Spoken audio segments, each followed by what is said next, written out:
జమినీ ఎన్నికలని సంతకం పెట్టి వచ్చారు కదా, జమినీ ఎన్నికలు చూసుకుందాం, ఏముంది దీంట్లో అది విషయం. చాలామంది మీ లాంటి వాళ్ళు చాలామంది ప్రజలు చూస్తూ ఉన్నారు.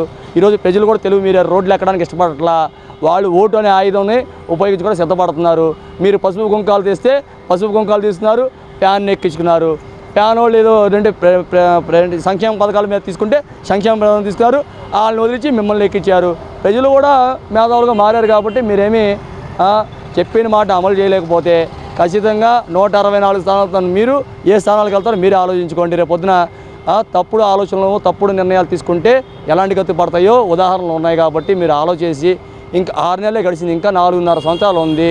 ఈ 4.5 సంవత్సరాలైనా మీరు ఐకమత్యంగా ఉంటారని ప్రజలకు కూడా అనుమానం వస్తుంది. ఎందుకంటే చంద్రబాబు నాయుడు మీటింగ్లో ఉంటేనే ప్రజలు తిరగబడతారని పవన్ కళ్యాణ్ అంటే ఏంటో మాకు అర్థం కావట్లేదు. ఎందుకు తిరగబడతారు అనేది మాకు లేనిపోయిన అనుమానాలు వస్తున్నాయి.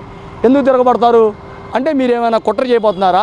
ఏమైనా పెన్షన్స్దారుల మీద ఇప్పుడు ఏదో రోమర్ వినపడుతుంది, కొంతమంది పెన్షన్లు తీసేయాలని. ఏంటి అది, ఎలా తీసేస్తారు? మరి ఎందుకు ఇచ్చారు? ఇచ్చిన అధికారిని ఏమైనా మీరు సస్పెండ్ చేస్తారా? మరి అధికారులు ఇచ్చారు కదా, సరే ప్రభుత్వాలు మారుతాయి, అధికారులు శాంక్షన్ చేయబట్టేకి వచ్చినాయి. అలాంటి అధికారుల మీద చర్యలు తీసుకునే దమ్ము మీకుందా అని ప్రజలు అడుగుతున్నారండి. మరి దమ్ము తీసుకుంటారా? మీరు ఒక పెన్షన్ తీశారు అంటే డెఫినెట్గా దాంట్లో అవినీతి జరిగినట్టే. అవినీతి అధికారిని కూడా జైల్లో పెట్టాల్సిన బాధ్యత మీ మీద ఉంది కదా, ఖచ్చితంగా పెట్టండి.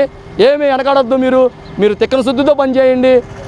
అది అవినీతి అంటే మీరు వాళ్ళ అధికారులు కూడా జైల్లో పెట్టండి, అంతే తప్ప వీళ్ళని అవినీతి వీళ్ళకి ఇవి ఉన్నాయి అని చెప్పి తీసేయడం కరెక్ట్ కాదు.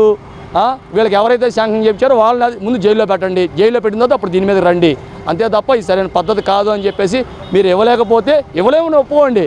అయ్యా మీకు ఇంత ఆస్తులు ఉన్నాయి కాబట్టి మేము ఇవ్వం అని చెప్పేసి బహిరంగంగా చెప్పండి, అంతే తప్ప గతం వాళ్ళు ఇచ్చారు కదా మేము ఇవ్వమని చెప్పేసేయండి.